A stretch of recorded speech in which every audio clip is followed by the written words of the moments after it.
మీ pregnancy journey మీకు నెల తప్పగానే మొదలవుతుంది. మిస్డ్ పీరియడ్ మీరు గమనించగానే హాస్పిటల్కి వెళ్ళటం లేట్ చేయొద్దు. అర్లీగా హాస్పిటల్కి వెళ్ళటం వల్ల రకరకాల అడ్వాంటేజెస్ ఉంటాయి.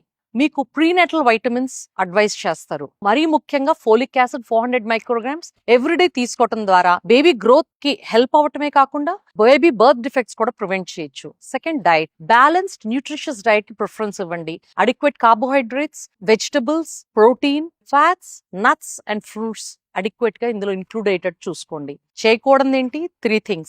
అవాయిడ్ కంప్లీట్ గా alcohol, smoking and any recreational drugs. Unfortunate గా సేఫ్ లిమిట్ ఆఫ్ ఆల్కహాల్ అనేది ఏదీ లేదు. ఎనీ అమౌంట్ ఆఫ్ ఈ 3 వల్ల developmental problems, baby birth defects వచ్చే అవకాశం ఉంటుంది.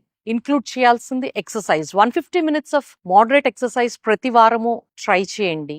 అది వాకింగ్ కావచ్చు, సైక్లింగ్ కావచ్చు, యోగా కావచ్చు, స్విమ్మింగ్ కావచ్చు.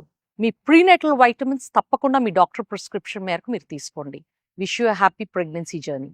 Thank you.